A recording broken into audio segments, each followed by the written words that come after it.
Hello and welcome everybody to Explorers of Elsewhere Live. Hi, hello, hi, hello. How are we all doing? Are we audible? Can the world hear us? We're not on YouTube. We're not on YouTube. We're not on YouTube. I've got to click the go live button. Hello world. Hi. There we go, much better. A professional outfit, to be sure. This consummate professional goes by the name of DM Dan. Hello, welcome. Explorers of Elsewhere Live are currently fortnightly Daggerheart Actual Play campaign that was never intended to be a campaign, but just kind of turned into one. Pretty much. Hello, gathered players. Hello, Nate. Hello, Nate. Hello. Hello, Livy. Hello. Hello, Georgia. Hello. Hello, Dan. Oi. Hello, not Cal, bloody hell. Hello, Theo. Hello. How are we all doing on this fine day? Good. Good. Amazing. I would wager that we players are doing better than our characters off the back of the last episode, of the last live stream, because they've had a bit of a rough time, have they not? Little bit. Little bit. I think we're overreacting. Yeah, they. It's been a bit of a nightmare for everyone involved. You've been to a volcanic wasteland. You've kind of spelunked through dusty crypts and time itself.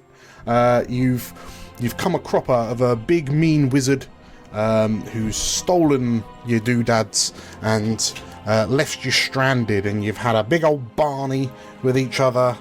Tensions were a bit fraught, but you've all thrashed it out. Everything's simmered down, and you have been called back to action. Mm-hmm. How we feeling about that call back to action? Nervous. Right. Tentative. Sure, nothing will go wrong. Yeah. Nothing. Nothing at all. Yes. So, well, you at least you've made it out of Merathesos in one piece. Yep. So we are ready to crack on with our fourth live stream. We're near the end. I would be very interested to see you through to the end. If you're watching this live, hello, welcome. Please say hi in chat to keep us entertained while we keep you entertained, hopefully, over on Twitch and on YouTube. Hello. If you're enjoying this, make sure to hit like buttons, to hit follow buttons, to hit subscribe buttons, because there's loads and loads of stuff like this coming out all the time. We won't want you to miss out. So with all that said, shall we jump to an intro and then crack on? Yeah. Oh. Let's do it. Do it. All across the unknown world, rediscovery pushes ever onwards to find the lands and people lost. All thanks to our brave explorers. Hi, I'm Dan, and I'm playing Vanya, the Wolfkin Warrior. Hey, I'm Livy. I'm going to be playing Rayri, the Sprite Ranger. Hi, my name's Theo and I'm playing Cal, the Sangvar Guardian. I'm Georgia, and I will be playing Alfric Stormhorn, a Dragon Scent Bard. Hi, I'm Nate, and I'm playing Azakar, a Majani Seraph. And my name is DM Dan, the GM in these adventures. The further we go, the more we learn of these magical tales from elsewhere.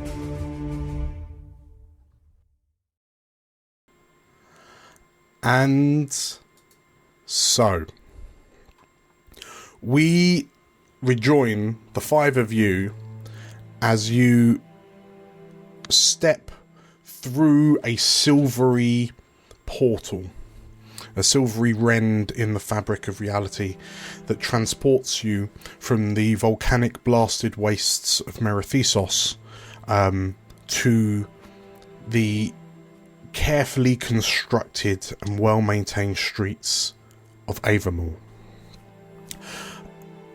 following behind the silver-haired Lorivar Archmagister Meridius.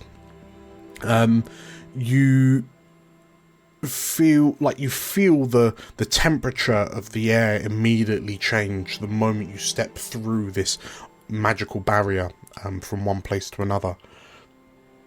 And whilst, like, for some of you who perhaps aren't a bit who acclimatise a bit too much in Merethisos, the sudden chill, well, the comparative chill in the air sends a shiver down your spine.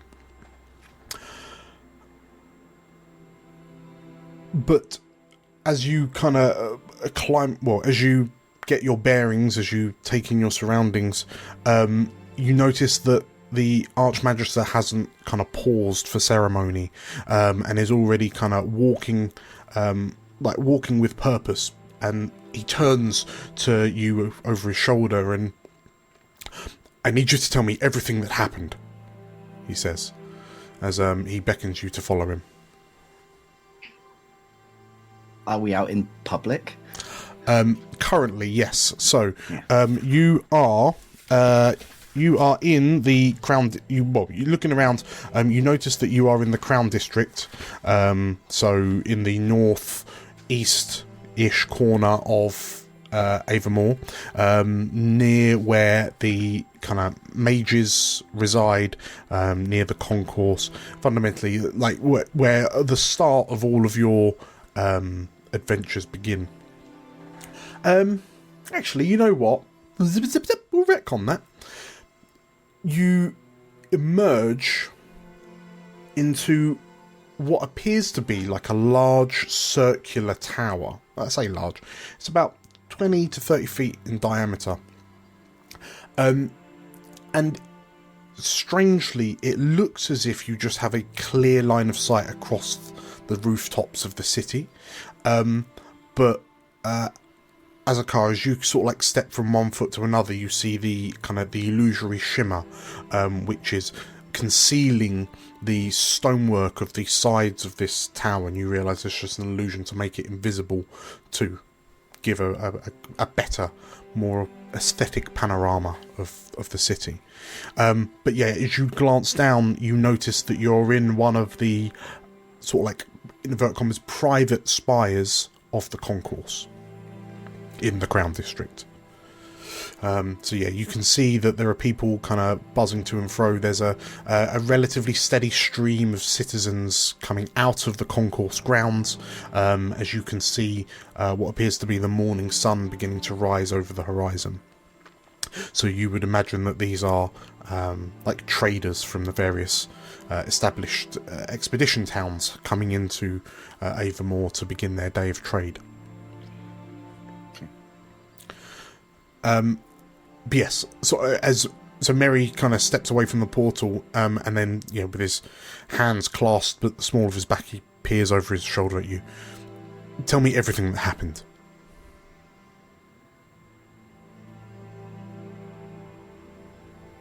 Well, it appears that our mission was to lead Gannis to this temple, but he fooled us. It was not, his plans were to deceive us. There was some sort of arcane mana crystal apparatus that it was obvious that he wanted to obtain, and he pulled us into what we can only tell as a mirage of the past, and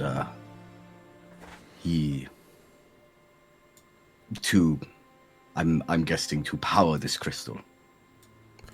And Meridius, you see him sort of like pursing his lips. What expressions are the five of you wearing in your faces as Azakar recants the tale of what happened in the Temple of Naravid? Like what expression is etched on your faces? starting with Cal. I think Cal's wearing his usual face, but there's a lot more intense. I think he's like not nodding with a very stern kind of ready to continue sorting Gallus out kind of face. Okay. Vanya? And I think Vanya, he's not super affected by this conversation. If anything, there might be a slight pang of general guilt for being the one who was with Gallus at the time. Mm-hmm. But he's also very quick to just press on, and he is mulling out. There is a sense that he might be mulling over something, but what that something is, I'll later reveal. But yeah, it looks like he's thinking about something, but it doesn't look like he's pained by this conversation too much, or especially concerned, because he's part of being an explorer who got to continue. What about Alfric?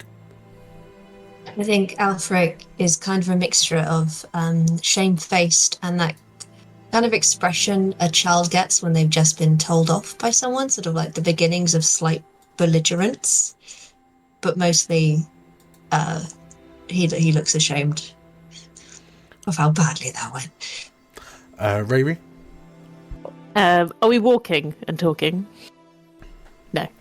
No. Meridius is, for all intents and purposes, very Star Trek captain on the bridge, just stood like he's turned his head back from looking at you over his shoulder and he just seems to be sort of like taking in the vista of the city of Aevermore.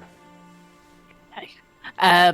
Yeah, I think Rari's just kind of like she wants to like put in what she thinks are important details.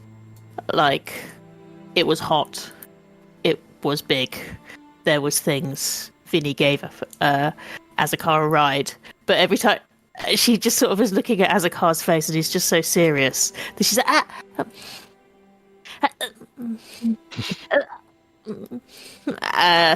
so yeah, just kind of it's not the time for her to do what she wants. So I think she's aware that it's quite serious, and Azakar's quite angry about the whole situation. So. Okay, and finally, yeah, Azakar, what's on your face again as you tell what expressions on your face?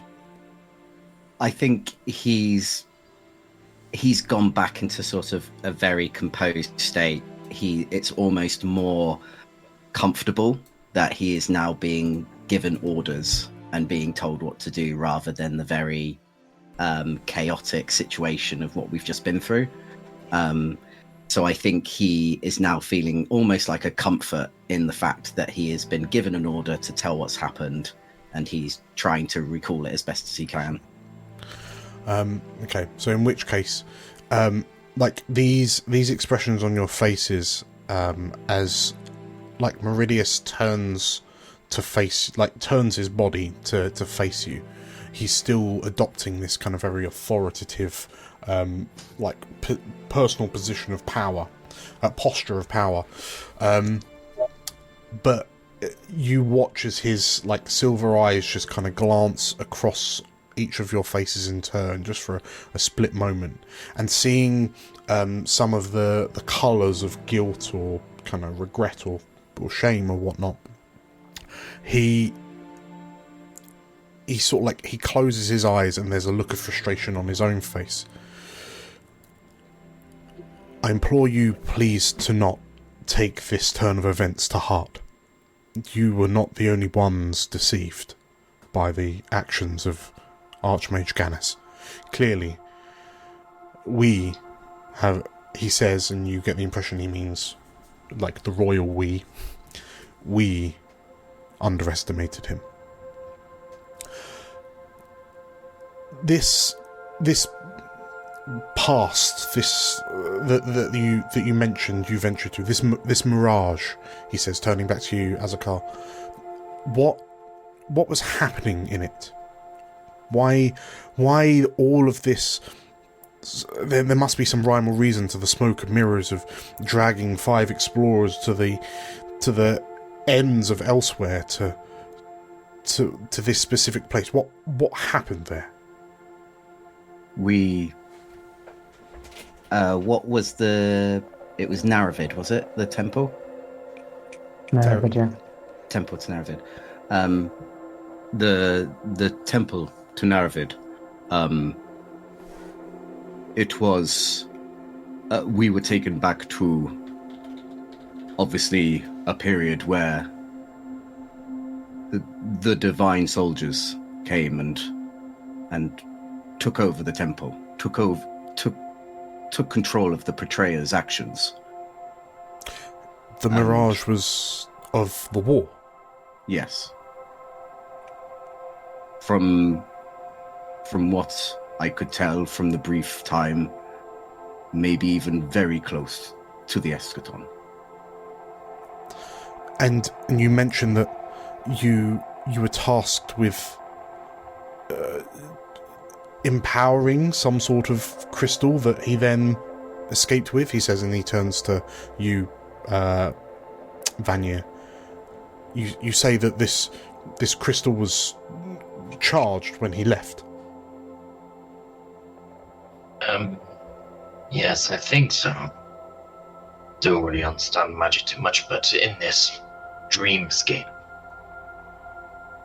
we spoke to a priestess who explained that we weren't really physically there, but in order to return to our original place, we had to charge up the crystal, and that's when we saw the events unfold between the two sides within this church temple place. Meridius, like, his brow furrows as he kind of pinches his bottom lip in thought, and then you hear him sort of like mumbling and muttering to himself. Those more astute of you hear snippets of what he's kind of saying. The snippets being, it sounds like he's saying, the latent arcane mana transported through this memory, through time. And then he looks back up to you, and this mirage, was it identical to where you were? It seems sensitive to your location. Yes. And they could see us. We could interact with the people in there. It would seem then that these adherents of Naravid, perhaps they were toying with the transference of mana through arcane ley lines, but on a temporal level, perhaps. This is worrying, to say the least. Did you get any indication of if Gannis had any help, or was he operating alone? What was the god that the dragon spawned? What was the dragon spawn's name again? Iron. So I think it was Vanya or Cal correctly identified the dragon spawn in the temple as one of the brood of Wender High. That's it, yeah. The Beguiler. We believe that Gannis had influence from Wenderhide, and that either this dragon spawn that was there is either in control or of Gannis or working alongside him. Did any of you manage to catch the name of this dragon spawn? And he said as he looks to all of you in turn. No, but he was really long. Had a really long body. Oh, thank you. Really long body. It was like this. Vanya was in company with the Dragonspawn in the memory, but me as a player can't remember of the dragon. I would suggest that the eagle-eyed Archmagister, as he looks from face to face, he looks to you all in turn, and then there's something that makes him return his attention to you, Alfric. There's something about your face that says perhaps you might know the name of this individual, this Dragonspawn that you saw. Alfric probably does. Georgia can't. No, that is fine. Yeah, Alfric, you in the face of Meridius's question, because you and seemingly this draconic entity had quite a little chat. We had a tete-a-tete. You did, and you know that the dragon, as in the chat there, is called Eindrith. Specifically, so Eindrith, the Dragonspawn that the spirit of the Dragonspawn that was sealed in that black circlet in Archmage Ulick's mansion in your hometown of Seldafon. But yeah, Mary's looking at you because there's just something in there's a twinkle in your eye. Dodgy look in that dragon boy's eye. You're shuffling a bit too much. He definitely is. That he can't keep a secret to save his life. I think under this stare, he kind of melts. It's Eindrith. I think. Meridius, there's a flash of surprise and shock on the Archmage's face. Sorry, did you say Eindrith? Yes. He looks to you for a moment, and what Eindrith was. I never personally met the entity known as Eindrith, but I know that one of our number, whom the five of you are partially familiar with, had dealings with him during the war. I remember Archmage Ulick regaling us with tales of how he managed to defeat Eindrith at the height of his power. Oh yeah, we saw him in the dream too. You saw Archmage Ulick? Yeah. And Eindrith. Because I kind of half spoke. Funny enough, now you say that, when we came out of this dream and then kind of did disappear, and then we were just lost in the wilderness, I did hear this. I think it was Eindrith's voice in my head, trying to mess with my mind, but he wouldn't be around at this period, would he? Is he Ganis? Is Eindrith Ganis? Are they both the same thing? Did anyone else hear voices besides from our own?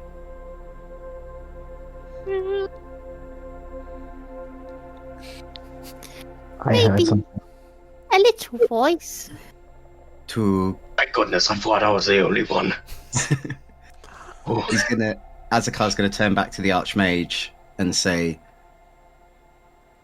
before we split up in the temple, before we entered the Mirage, Ganis used his magic to have a sort of communicative chat between the five of us, between the six of us. It may be very much that Ganis may still be in our heads. As you say this, you've been watching the colour draining from Meridius's face as you as it becomes apparent that you've all been sort of like whispered to by this dragon spawn called Eindrith.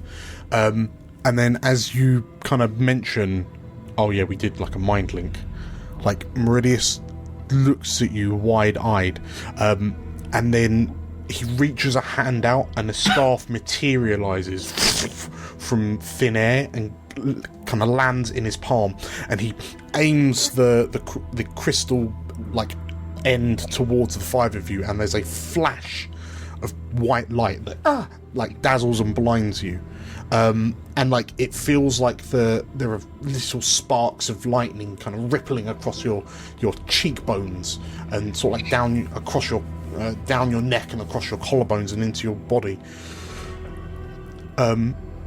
And like after these moments of discomfort, everything kind of returns to normal, but you notice that your minds sound quieter, like someone's closed the door to a windy exterior. Meridius takes a breath, and if Gannis was listening, he no longer has the opportunity. But if this voice that you were hearing, was it Gannis's? No, it didn't sound like Gannis's. Sounded draconic, like Eindrith's voice from my memory of him in the dreamscape. Okay. If we are to assume that Gannis and Eindrith are working together, if Gannis were able to communicate with you via mind link, which then allowed your minds to be infiltrated by Eindrith, then it would stand to reason that Gannis and Eindrith are perhaps sharing the same consciousness, the same body. Perhaps the spirit of Eindrith was not defeated by Archmage Ulick. For whatever reason that may be, this spirit has lingered. How it has been freed, Meridius pauses.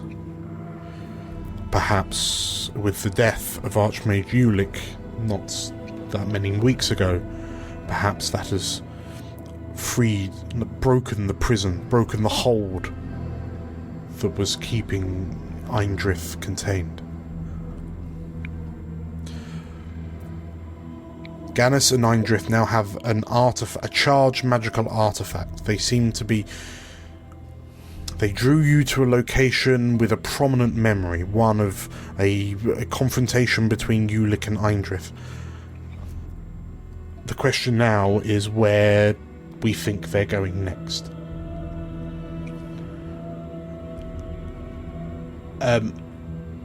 Meridius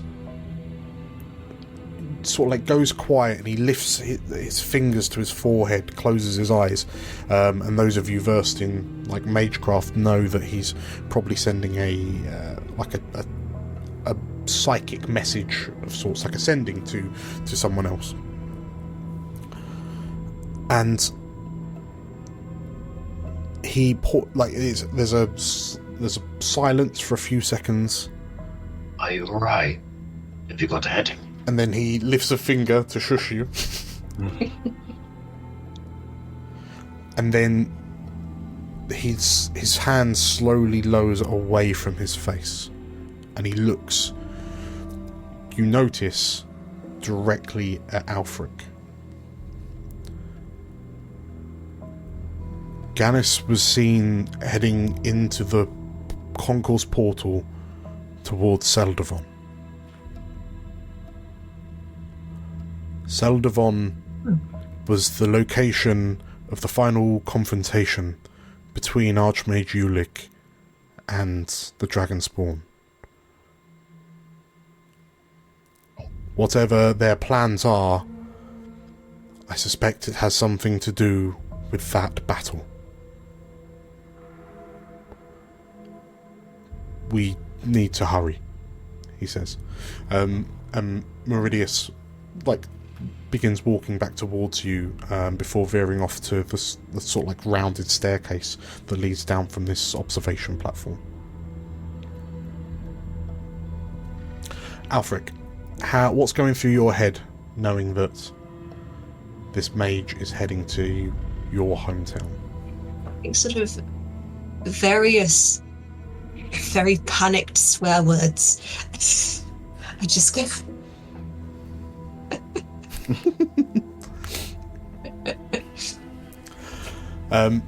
So, are you following the Archmagister? Yes. Yes. Yes, but quickly, briefly, Vanier turns to Azakar. Quick moment to say, Are we good, Azakar? I know we had a little out there, but I need to know going forward that you got my back, and as I will have yours. You have my blade. We are good. and he lifts up a hand for the old locking arms. As a You have my coordinates. He sort of looks at your hand and goes, and kind of We are explorers. He figures it out. He kisses the back of it. Grapples hands with you. We did this down in the caves. Did we? Yeah. Oh, okay. He bows. He bows to you. So, as the two of you sort of like reconcile and then hurry to catch up, you notice that there is significantly more urgency in Meridius's walk as he kind of winds down this mage tower out onto sort of like the public street or the public square in front of the concourse building. And to paint you a picture, the concourse building in itself is this large circular building with a sort of like a domed roof. The center of the dome is a very elaborate like glass ceiling. Those who've kind of looked into it will have found out that the building that the concourse now occupies used to belong to one of the Aevermore high houses, one of the ones who still pledged loyalty to Aya during the war, and in the establishment of the explorers and Aevermore as sort of like the home capital. The building has been commandeered for the construction of all of these portals to the various expedition towns. Yeah, Mary sort of like walks with you through the large kind of fairway into the concourse. So you know that the concourse, where say it's this round building, it's got these mage towers stuck on the outside. The building is fundamentally sort of like ring shaped, and there's a large kind of common area in the middle underneath the glass ceiling. And you can see that there are a number of like traders and like citizens just kind of milling about and sort of like exiting from the concourse in the morning traffic. But yeah, sort of like Meridius is fundamentally driving a wedge through the crowds as he leads you in. We need to get you to Seldavon to find out what Gannis is doing. We have whatever he's planning cannot be good for Seldavon, for Aevermore, for anyone. Eindrith was a master manipulator. Part of Ulick's bragging was how his stoic, steely mind protected him from the dragon's whispers. But I have a horrible feeling that if he is being drawn to such an important location, if Eindrith is being drawn to an important location within his own history, with this artifact that you've charged up from an impossible place in the past, the plan will positively be diabolical. And as you kind of walk across the circular common area towards the northeastern section of the ring where the portals are kept, 1, 2, 3, 4. Let's pop down your tokens. Meridius effectively walks you to the door of the concourse ring where the portals are, and with a look of determination on his face. Go to Seldavon, find Gannis, do whatever you need to do, but stop him. Do not let Eindrith reincarnate, he says. I need to speak to the other Archmagisters. This may run far, far deeper. If Gannis may only have been the first of many. I expect good news from you next time I see you, he says. And his face softens momentarily. Good luck, explorers, he says. And he turns and hurries away.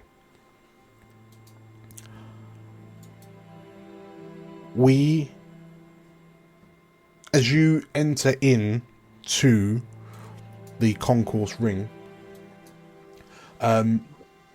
you see that there are a couple of sort of like civilians loitering around. You know that the concourse is still somewhat the concourse itself is, for all intents and purposes, only a couple, like 5 months old at most. But you can see that immediately in front of you is the large kind of circular dais with the arched portal that's on, flanked by 2 concourse portal guards in their kind of telltale uniforms. They don't look any particularly special to you, given that you've used these portals very, very many times. But yeah, they sort of like they nod at you as you enter. In front of you, there are 2 kind of chattering goblin, like older goblin women, and one of them says, "What's taken so long? It's only been open a few months and these portals are awful." She's kind of whinging, and then she turns and goes, "I bet you're going to get in front of us at all," she says, as she looks at the 5 explorers that have just turned up.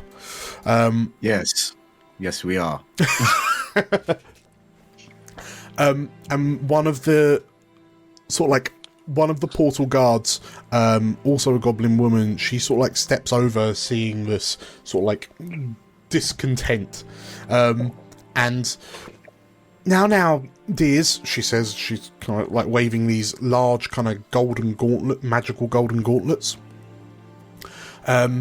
There's just a few issues with the portal. We're just making sure it's safe before we let you through. We wouldn't want you to appear 300 feet above ground now, would we? She says, and the 2 goblin women start gribbling and grumbling. But yeah, this goblin woman sort of like smiles to you as she nods. And Cal, I think it's probably you that notice that the azure kind of shimmer of the portal, which would normally show you the location by looking through it, almost like an open doorway, is currently opaque, and it's sparkling like a drape covered in sapphires. And you see this sort of like ripple across the middle of the portal. And as the 2 goblin women, they simmer down for a moment, and then, no, this is stupid. There's not even that guy over there has stolen all the benches. And the portal guard comes over and attempts to calm the 2 elderly goblins down, when you notice that the Lorivar man stood by the portal has noticed and turns to look. And seemingly, from the edges of the arch where the portal meets the stonework, you see what appears to be rivulets of a red liquid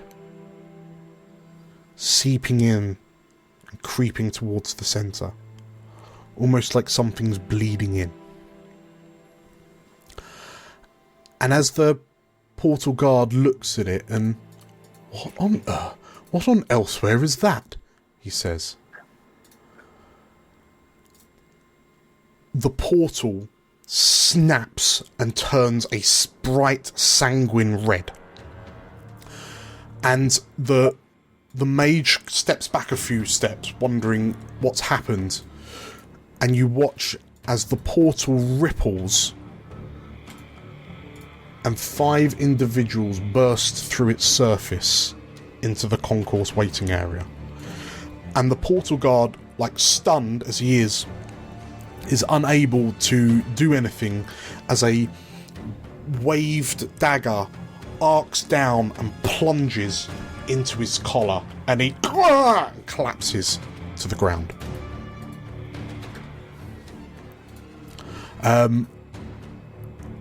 As these 5 robed, like green-robed cultists, you would expect them to be, begin pouring out of the portal, the gathered crowd start like screaming in panic.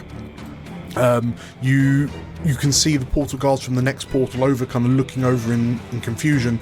But yeah, as these cultists begin pouring out,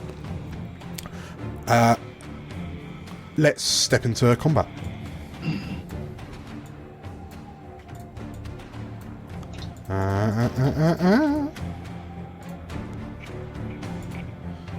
Okie dokie. Right, so the cultists have got the element of surprise, arguably, but they used it to stab a portal guard. So I'm then passing over initiative. Who is the first to react to these cultists that just appeared? I think I'd argue, as you said, I noticed the red first, that I should go first. Okay. Definitely. So I think Cal immediately gets into a soldier mode, and I think he like yells for attention to make sure that everyone has seen exactly what's happened. Sure.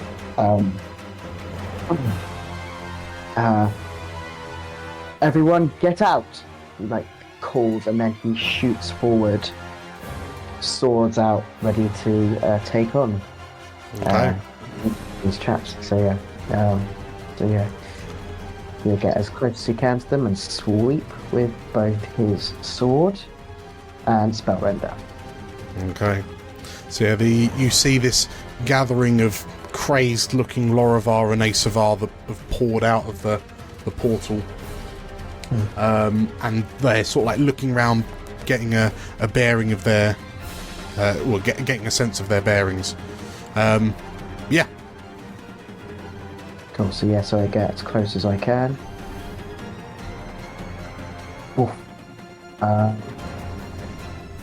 And I'm gonna make a attack roll. Which was the one that stabbed the portal guard? Have you decided which one it was? Let's say it was this crazed-looking lass here. Sure. She's getting it first then.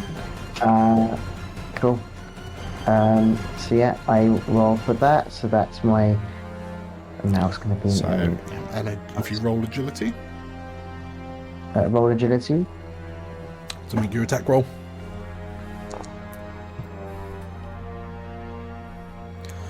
So +1 because you're using your broadsword. So 14 to hit, is that? Yes. Okay. That hits. Great. Okay, so then I get to roll my damage. And I'm going to use spell render as well, so that's going to be 19 points of damage. Okay. 19. Okay, so as you're immediately off the mark, like your alert senses kind of, you're noticing of the portal bleeding red, giving you the advantage, and as you sprint towards the broadsword and the spell render in a flurry of blows. Not only do you... Well, tell me what happens to the one that you're targeting. I mean, how damaged are they? Because if they're dead, then he's literally going... He's basically repeating the same move back. Okay. Like it's almost like an identical mirroring image to what they do to the portal guard, as if also like calling out their behaviour. Okay. If that makes sense. In which case, then, as you return the favour by plunging spell render into her into her sternum. The two cultists behind her spring forward to sort of like attack you whilst you're off balance, but you're quick enough that you then are able to dislodge the magic dagger, and with a flurry of the broadsword and the dagger, again, you cut all three of them down. Oh, nice.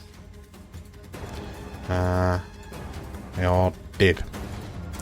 And they collapse to the ground, lifeblood spurting from their wounds. Who's going next? I'm just going to roll my prayer dice real quick. Oh, yeah. Well done. Another 2. And a 4. Nice. Mr. DM. Yes. Can I ask a question? Yeah. Are any of them kind of not dead but very badly injured, so that... I mean, I'll let you decide if they're dead or... Yeah, I think this is, if one of them's like alive enough that if we need to, we can interrogate him after that. I was thinking about doing that to one of the remaining ones, depending on who was going next. Yeah, like as long as one of them is alive enough to have a conversation with us, that would be great. Sure. Quite useful going forward. Well, yeah. Who's going? Who wants to go after Cal? I'm happy to go. I will. So Riri hopping on the back of Vinny. As I'm in close range of Azakar, I'm going to use him as a boost. So we goat hop off of Azakar. And as we do, we can get to melee range and have advantage. Okay. On the attack. So, ping, and then I ping. Okay. So this ignorant sprite riding an overly large chihuahua soars through the air. Yeah, I just like slam just into the back of Azakar, just dunk, and then just as he sort of kills over, we just kind of bends over from the shock. We just use that as a massive platform to over the top of everyone. And Vinny's gonna bite whoever he fancies. Okay. So yeah, there are two cultists that are were outside of arm's reach of Cal to avoid the murderous flurry. But yeah, they don't expect this to land in their midst. So I will roll dice. I have advantage with that move. So that is a 19 with fear. 19 with fear. Cal, also, sorry, if you didn't already chuck on your hope that you gained. Oh yeah, nice. Thank you. 19 with fear. 19 hits. Fabulous. Roll for chomp. Roll. Hey, there we go. That's 25. Oh boy. Okay. So, as Vinny hurtles through the air, one of the cultists steps to, I don't know, catch you. And she's just crumpled like wet paper as Vinny lands on her, and sort of her head cracks against the stonework of the portal.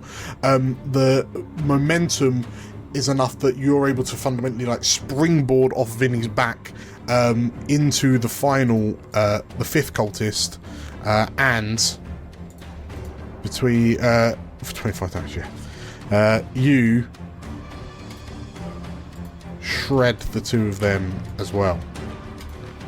Yeah. I think Vinny just gets one of them by the back and just ragdolls. Just. I'll leave the blood splatters there, but one of the blood splatters may still be alive.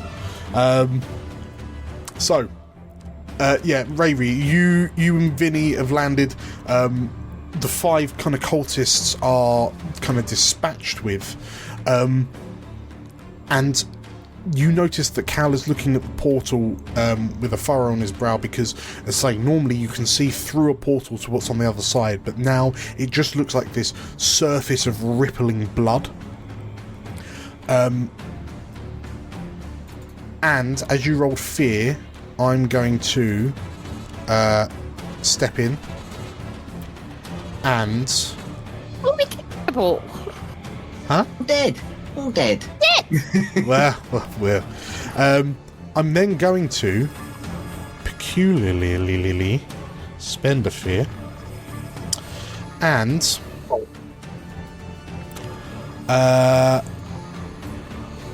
I would like to roll. Only a 4. Cal, you notice that the blood, well, the 2 of you, I should say, both notice that the blood, the surface of the portal ripples violently, and then emerging in a large globulous kind of splashes comes barreling through this 4-legged draconic centaur-like creature. And as it does come barreling through, Cal and Ravi, you dive out the way as it swings this 2-handed battle axe in a wide arc. Cal, you kind of jump back. Ravi, you're able to duck under it with Vinny. As this dragon spawn barrels between the 2 of you and then comes to a halt. It then it missed both of you, so then it sort of looks around. It's gone past you. It now looks at the panicking civilians in front of it, and it effectively kind of rises up to an upright position. I'm then going to spend another fear as the portal ripples a second time, and one of the cultists that was still alive, the chest is crushed under the weight of this Drakator's foot as it a second emerges wielding an equally savage looking battle axe, and it's just gonna take a big swing at Azakar. Not Azakar, at Cal. I was gonna say, that's a big swing. It's a big swing. There's a 14 hit. It does indeed. Okay. That's gonna hurt, isn't it? I feel it in my bones. It's gonna hurt. It's a big boy swing. So it's 2d6 plus 15. Okay. As this second one steps through, it sees you, Cal, and with a roar, it sort of it pushes off the poor cultist that is just crushed underfoot and effectively bodies into you for 24 physical damage, and you have to spend 2 armor slots to reduce 1 level of damage. Okay. Cool, I can do that. As it just bodies you with its bulk. Okay, so 2 armor slots, because it's in my major damage, luckily. Because I have 26 severe damage now, which is a relief. So I was able to get it down from major damage to minor. Okay. So they've taken 1 HP damage. Okay.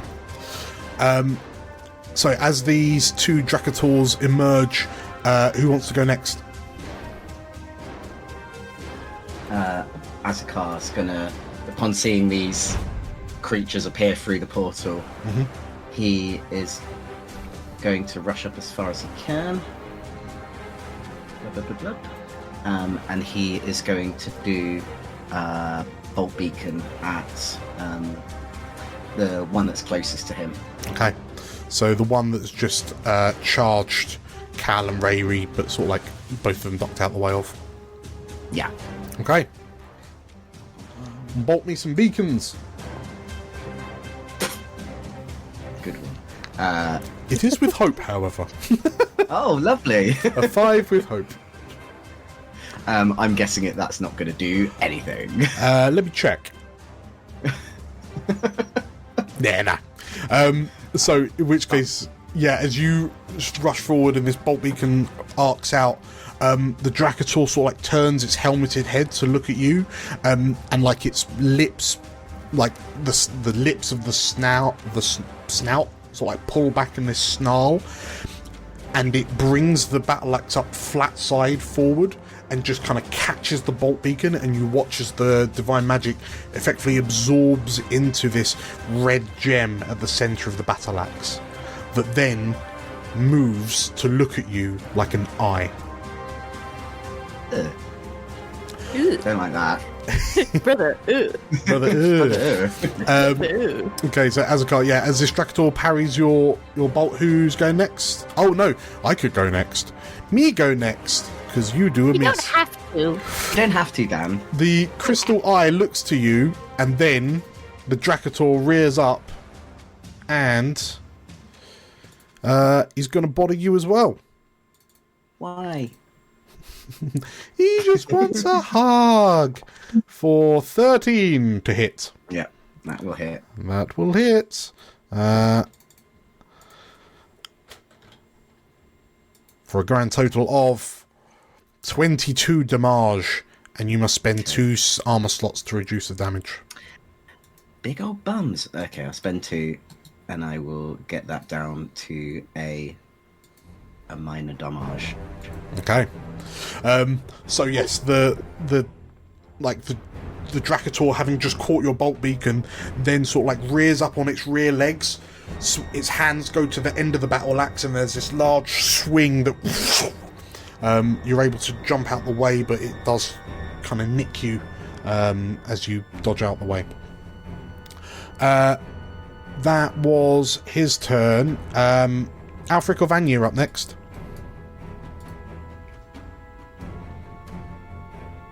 Is there something you want to do first, Alfred? I'm just Or are trying you to still decide. thinking? I could go next. I think I know. Okay. Alfred, I think seeing this Drakator here about to try and attack this group of commoners, or very close to Alfric, in a panic will cast Mystic Tether. The panic will cast Fireball on the commoners. Fireball on to the get them commoners. first. Let's get rid of them. He'll cast Mystic Tether on the Drakator. Okay. So make a spellcast roll against a target within far range. On a success, they are temporarily restrained and mark a stress. Okay. So please roll me a presence check. Presence check.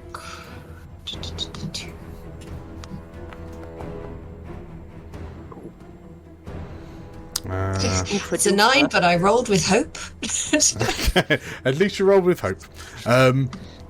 Okay, in which case, what does this is the first time you use it. What does your Mystic Tethers look like?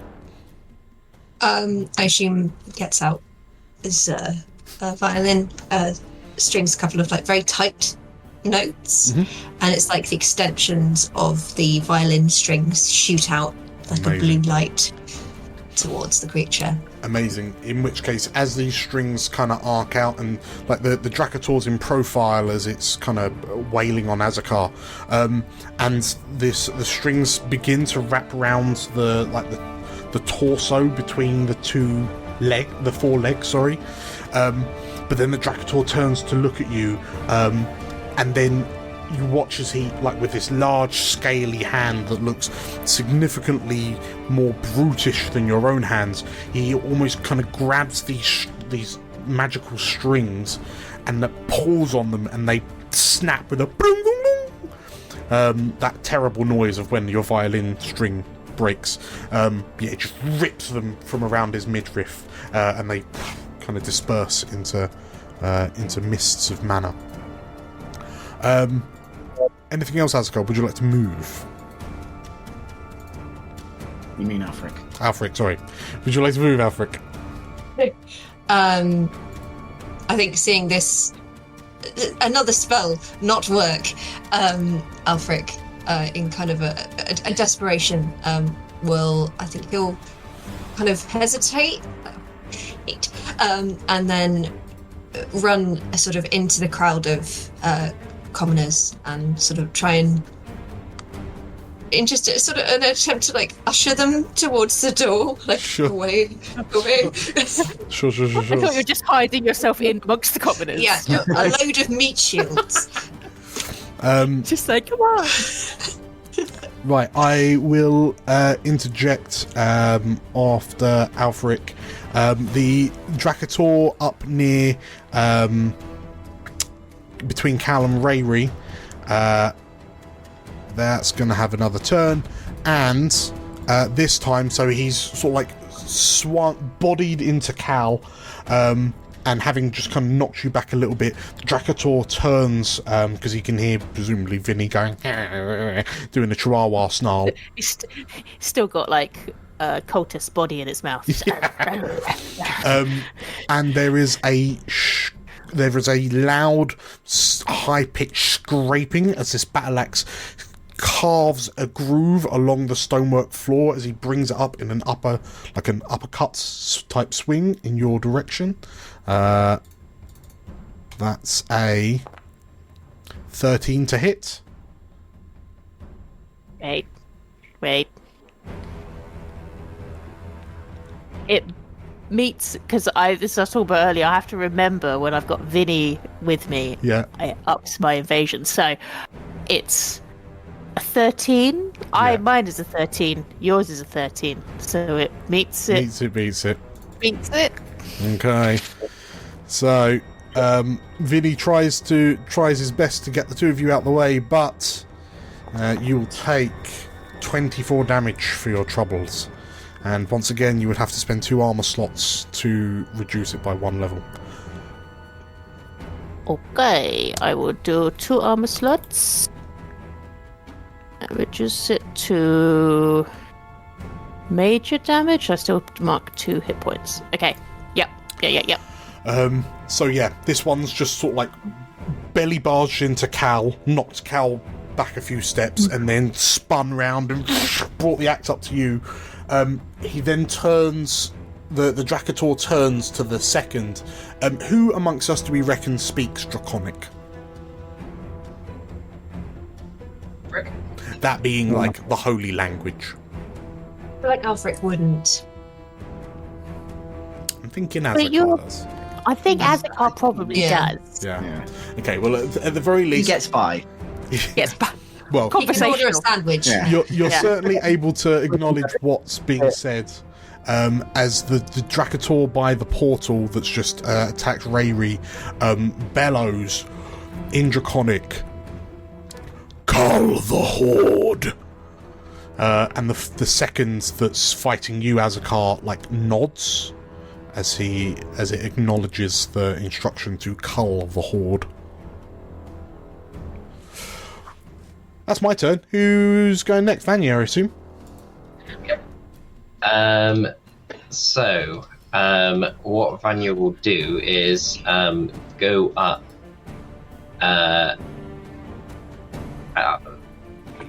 into this space. Is that all right? Space there? Mm-hmm. Yeah. So essentially, running through people. Yeah, Vanya kind of like uses them as almost like a very bad means of like cover to like be able to sneak up on this creature. As Vanya is like sort of skirting these people, planning to go for like a powerful uppercut on this big Drakator. I'm just going to activate a couple of things. I'm going to activate my deadly focus, and just for fun, I'm going to activate my signature move. You gotta name it. I gotta name it. That's the rules. You gotta name it. You gotta say it. It's 10-ton missile fist. No, But it 10 says finger. that it's- The 10-finger missile fist. Yeah. It literally says in the description of this new move is that you have to name it and describe it and include its description whilst you do it. So it's literally like an anime style, like, oh, Yep. dynamite fingers. Level 5 shenanigans. Nah, this is what I get for letting you level up. Yeah, so essentially what's been happening, as everyone's sort of already been like pressing forward, Vanya's took that moment to build up the wind and ice primal magic in his gauntlet, as he sort of then takes this chance now to press the advantage, skirting around the people and coming in with a powerful uppercut. And in this moment, there's just this almost like a mini tornado of wind and ice that's cutting and spinning as he goes for this uppercut. And let me just see if I hit first before. So your hope die is now a D20 rather than D12. Yep. Have you got the new macro? Yeah, I got the new macro. Yeah. That's for the signature move macro. Is that for my to hit? Yeah. Yeah. Yeah. So let me just do that. Normal. And you get advantage as well, I believe. Do I? I thought, I don't know. No, I don't get advantage. I just what I've done is I've beefed up my proficiency bonus to a for the weapon damage with my deadly focus and also my signature move. So does a 17 hit? A 17 does hit. And that was rolled with fear. By the looks of it, yep. Oh, I've actually still Just got it so you called the 10 knuckle fist missile in the chat. That's oh my god. Yeah, so screen, yeah, bro. So yeah, Vanya comes arcing up, bringing this whirling blizzard fist, and shouts out in this moment of really cool cinematic stuff.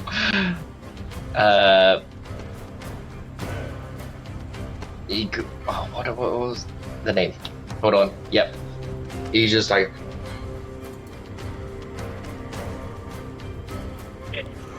Ten knuckle fist missile. I'm keeping the suspense. No, he's like. Fang of the wolf queen. And yeah, this arc of cold blizzardy wind just cuts into this creature, which now I get to roll. Where is it? So roll normal damage, and then because you've hit, you're going to clear a stress. Yes, and I also roll an extra D10 on top of this.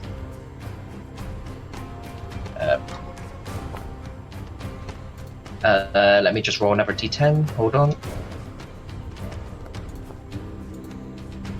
So that is a 32 points of magical damage to this creature. Well. 32, eh? That is severe damage. So, as this sort of like supercharged punch, where on the Drakator are you striking? I'm going towards its like jaw, where obviously I know is going to impact. But, you know, trying to dodge most of this armor and trying to go for the squishy area of its like neck and jaw as I try and almost. What's your bring it up into the air. Where does your extra D10 come from? Deadly focus. I get. You deadly focusing, yeah. Yeah. Okay. So I've got on this one creature for the moment 4d10 plus 3. Okay, so it does severe damage. It takes 3 damage. The Drakator is rocked, and then sort of like turns to regard you as you, as you. Sorry, what part of it are you punching? The sort of neck and jaw. Okay, the horn on that side of the Drakator's head, which you realise is its actual horn that's just kind of protruding from a gap on the helmet. The horn snaps and the Drakator roars in pain as it's rocked a couple of steps. Cal, you have to. Eyes and cuts on its like bottom jaw and neck.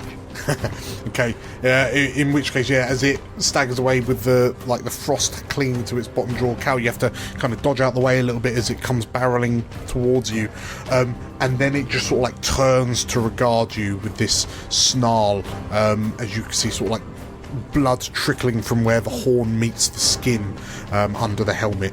It's like this black ichor. Anything else, Vanya? No, that is it. Okay. Alfred, as you are amongst the crowd, you're attempting to sort of like shepherd them away, right? Yes. Okay. Please make me a reactive.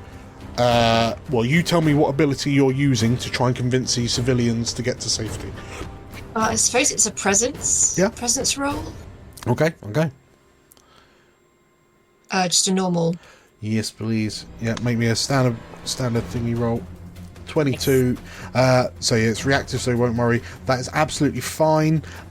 You're able to convince these civilians to quickly depart, and sort of like in effect calmed by your presence and your words. The civilians around you rush out of the door that you entered in, along with like the portal guard leads those 2 goblin women out as well, and because you were able to save the civilians, everyone can mark a hope. Hey. Well done, Alfred. Make sure you mark that in Foundry so we remember. Start of the next round. Me. Yeah, go. Hey. My turn to fight the centaur, the dragon centaur. Okay, I am going to... So I'm going to see what's happened around me. Before I attempt anything with me, I'm wondering if me and Mary want to tag team on Drakator. I'm not sure what. I'm suggesting maybe something like you... maybe you and Vinny distract him, and then I can get him in the back, or I can get on top and... If Ravi just goes round the legs with a rope... Yeah. And then... True, that's what I was thinking. I was thinking we could just run really fast and it's like... I thought it worked, and then, something like that. So I feel like a tag team would be good. I now have 3 hope, so I can spend that, but I think you also have 3 hope.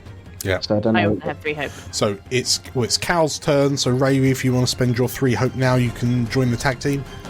Yeah, let's go for it. Okay. Let's get rid of these bad boys. Cal, make your choice as to what you want to roll. So make your attack, presumably. It will be my agility roll. I think I'm double checking if I have anything else.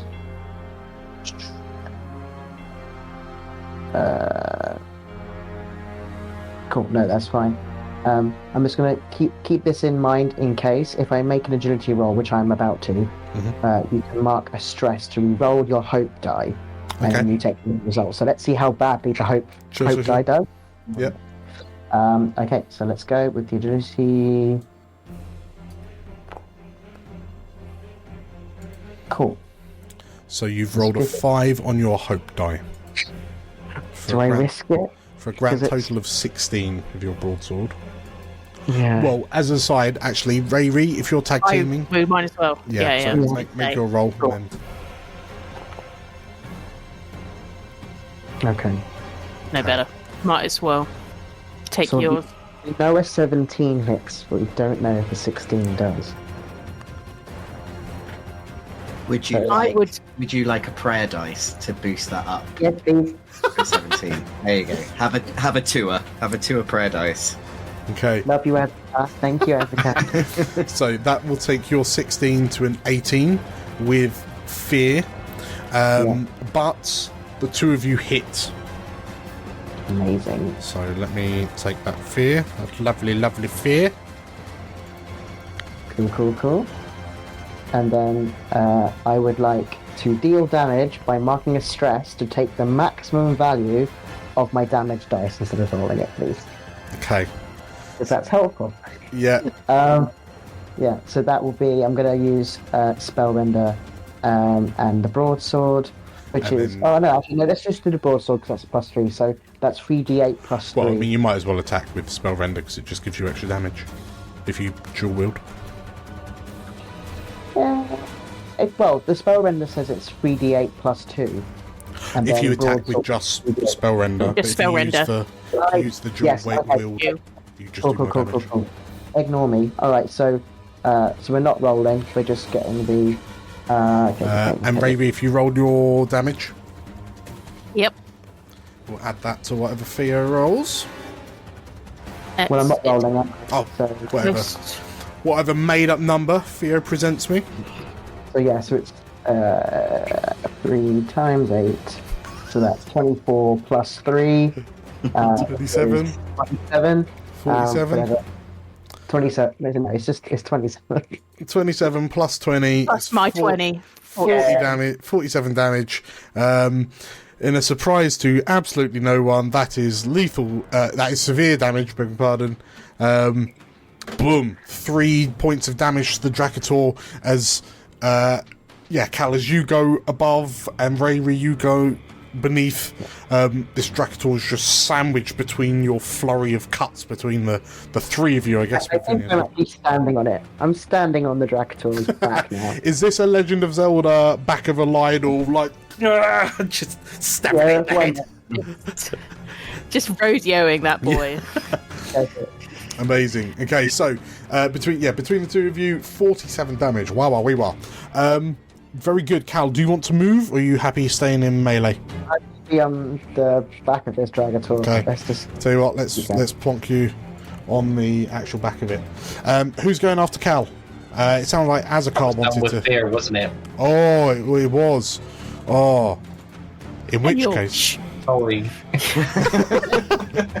In which case, Cal, as you are clambering over it, an arm comes out, and that arm may or may not be holding an axe. 20 to hit. Yeah. Okay. Ouch. So, Oh, like an elbow comes back and catches you in the side, and as you're sort of like rocked from the back of the rocked from the back of the thing, the battle axe comes around and like catches you in midair for a grand total of 2d6 plus 15. Boop. 21 damage, and you have to spend double armor to negate. That's okay. So again, it's not in my severe damage, it's in my major, so I can reduce it again, so that's 4. And then it's only... So I've still got 3 hit points left. It's fine. Everything's fine. Oh, actually, before... Because you did melee on me, I'm going to be very good and remember all of my effects this time. So... When you're hit by an enemy in melee range, you roll number d6 equal to the amount of hit points you marked. So in this case, it's 1. But each of... So if I roll 1d6, I can deal a point back to the enemy. Okay. Okay, so I just roll a d6 and see what happens. No, I don't think that works. In which case, you try to swing at the The Drakator, as you're sort of like hurtling through the air, but the blade of the axe catches you and like swings you away, and unceremoniously kind of deposits you back at the bottom, back on the ground. Okay, yes. It sounds like Azakar was chomping in at the bit. Nice. I'm going to spend 3 hope. Why do I have this intense fear every time someone says, I'm going to spend 3 hope? It's because they're the coolest, really. I've got to spend all my money. I'm going to spend all my money to kill the man. I'm going to spend 3 hope to play my new card. Come on, mouse, go over here. Smite. Oh no. Oh no. So on my next successful attack with a weapon, so it doesn't really matter if I don't get you this time because I might get you next time. Yeah. Double the value of your damage roll, and this attack deals magic damage regardless of the weapon's damage type. Sure. Okay. So the sword is glowing brightly. Yes. I'm imagining, because it does that normally, there's also divine runes circling it, like orbiting the blade. Yeah. I like Extra that. magic. Just crit. Oh god, it'd be so funny if I got a crit. Ah, We close. saw it. We Thank saw you, it. Grit. Close to a grit. A 17 with hope is a hit. So Nice. mark your hope and roll your damage and double it. Oh. Come on. Big money, big money, big money. So 42. Also, I mean, I'm hoping that it's like he's already dead, but I am also going to use my other new card, which is Body Basher, which means I can add an extra 3 points because that's my strength trait to the total damage. That's added in already. Oh, it's added in? Is it? Yeah, because you're Okay. normally 3d10 plus 1, so I've added the plus 4. Plus 3 for you. So here's 21. Okay, so 42 damage is severe. Geez. Tell me what this looks like, Azakar. Yeah, as he's felt the battle axe go sort of like across his chest, feeling a little bit more that this is a much more bigger opponent than what they anticipated actually seeing here. He has started charging up his scimitar. You see the runes sort of start to glow brighter and start actually sort of circling around his blade as he goes for a flourish to then sort of jab it just right into the chest of this creature. And you drive the scimitar deep into the chest cavity of the Drakator, which roars as it's just been rocked by this enormous blow from Vanier, and it's just been skewered through the chest by you. And you watch as its shoulders slump, and then it lifts its head to look at you and utter this deep, menacing growl as you realise it is still alive. What? What? And you what, bruv? It looks like, and it goes to grab at your wrist that's currently holding the scimitar embedded in its chest. That's Azakar's turn. Who's going next?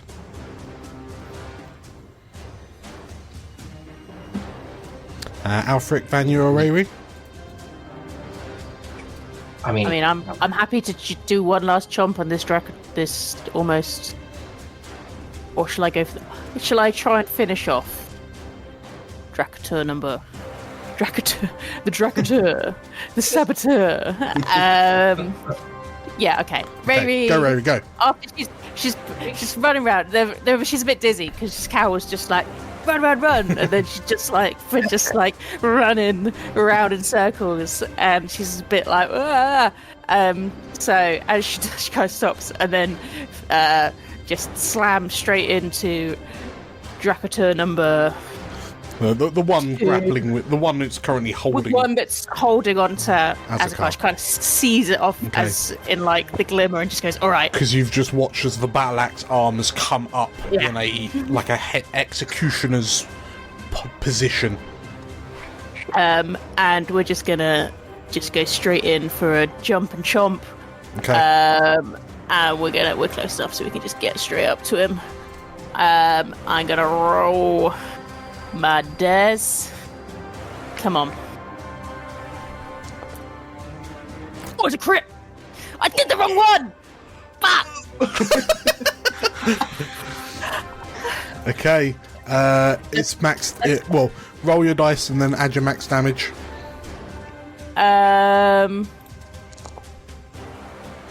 So your max damage is 33, so that is 54 points of damage. Yeah. Cool. That is double its severe value. So you say you just run in and do a little chomp. Run in and just do a little chomp. I just wanted to take off like 10 hit points, but Vinny launches and grabs onto the throat of this Drakator, which then roars in pain as this thing like weighs down on its neck. The arm's flailing because it can't bring its arm down because there's a giant chihuahua in the way, and then Raimi's crawling over it like a little butt spider. Yeah, just got an arrow. Just. And Azakar and Vanya, you have to duck out the way as this thing like rears up onto its rear legs to try and sort of like shake Vinny from the death grip around its throat. Like Alfric, it's let go of your hand and your scimitar's kind of pulled free, and then there's like a final crunch from the sort of like the dire chihuahua's jaws, and then the Drakator slowly collapses to the ground, flattening this sort of like rope barrier and box, just crushing it under its massive bulk. Anything else, Raimi? Yeah, I think it's just kind of, they all fall down. They just both kind of just like look up, just kind of crazed look. Her and Vinny both splattered with blood, and just like looking at Azakar like, did we do such a good job? Like,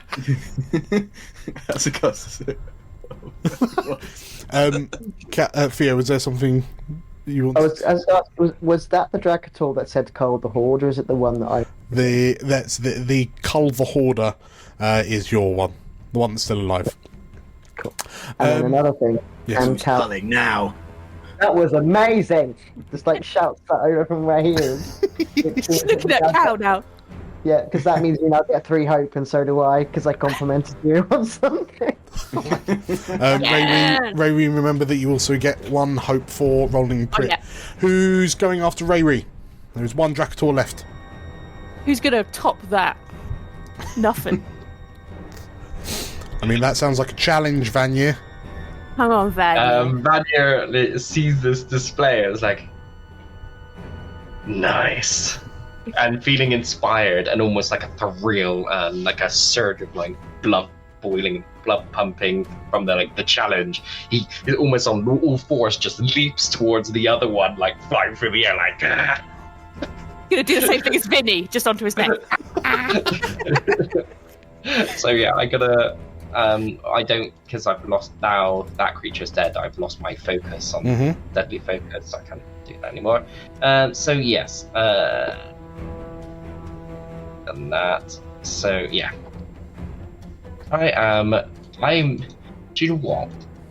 Because of this, of that moment, I almost feel like this is time to use my thrill of the hunt experience from that challenge. So I'm gonna spend my 1 hoop just because I'm pumped. And I'm going to add +3 to this roll. Come on.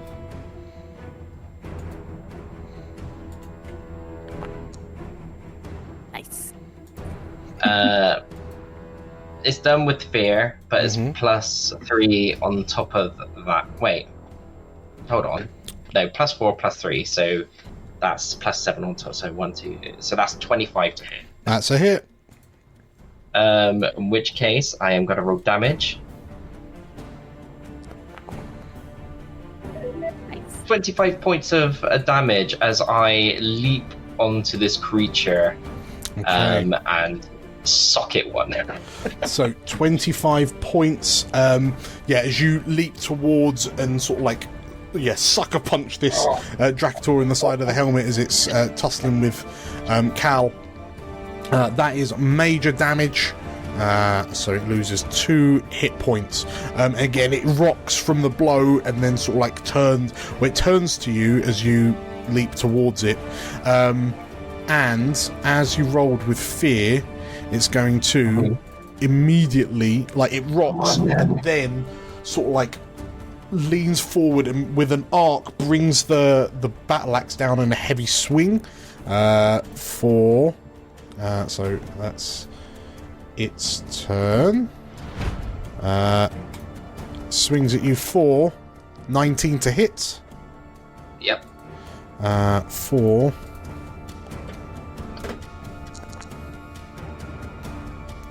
18 damage. Oh, that's not as much as I was expecting. That was a very low roll. Yeah. I'm not even going to use that feature I was going to use. Never mind. I take the hit.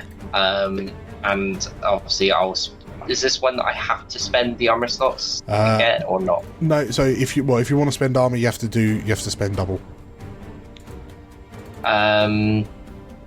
To reduce it by 1. Mm-hmm. Yeah. The heavy These hitters. are big boys. These are big heavy hitter boys. I mean, I've got 8 armor slots, so yeah, why not? Okay. I'm going to spend two armor slots to bring it down to a minor, and because of my thick skin trait of my ancestry, I'm going to roll d6, and on a 5+, I don't take damage. Okay. Where's my d6? There we go. Roll, baby. Oh, 1. Yep, I take the damage. You take the damage. Okay. So, it swings the battle axe down, the blade like embeds into the stonework, but you're able to dodge out the way of the vast majority of it. Okay. As it wrenches the axe free, we pan to Alfric. You could do better than that. Oh, and Alfric. Go on, Alfric, go! Finish him! Finish him! Finish him! Fatality. Has lost many of his long-range spells. He got rid of them in favour of the big one that he's not going to use. Go on. Do it. So I think for the first time in this adventure, he's going to remember that he has a sword he can use. And he's going to draw it. He's going to leap the the body of the other Taurus or Drakator. Yeah. And he's going to attack this one. Okay. So I think I think I have to roll presence for your rapier would be yes agility. Is it? I believe. I think it says presence. Well, I've got it here anyway. So. Well, you've done 21 damage if you hit, but let's have a look at you. Oh yeah, sorry, that was the wrong one to hit.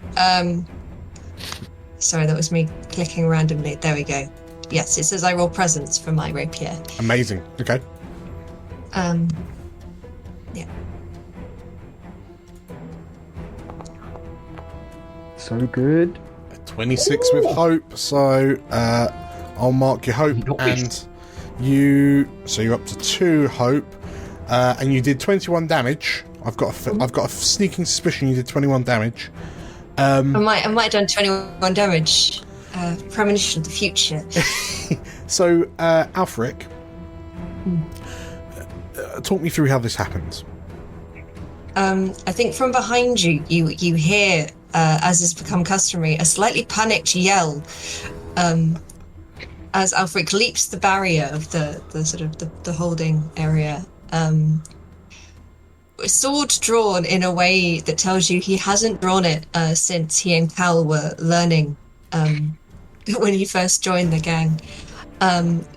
Barrels past, and he plunges it with not much grace into the head of this Drakator. Well, okay. So I'm imagining if you're dashing in, it's just swung the battle axe down. Vanya's dodged out the way of being bisected vertically. I imagine it's gone up. It's gone up through its chin. Yeah. So yeah, he's. You've effectively found the soft spot, and it's gone up through the squishy bottom jaw, and then you feel a little ding, as the rapier seemingly hits the inside of the helmet somewhere, and the Dracator, like, one eye twitches as the rapier lodges in, and as you pull it free, the Dracator sort of like roars, like flails a bit, and like this large clawed hand reaches out for you, and then it kind of collides and slips down the steps, as it's reaching for you, and then its body just kind of sags into a death slump, and the Dracator is defeated. Does the Dracator like melt away again like the other dragons did? As it slumps, you then watch as the two of them effectively putrefy and sort of like crumble into this black mist, similar to the horned hunters that you fought in the Merethesis plains.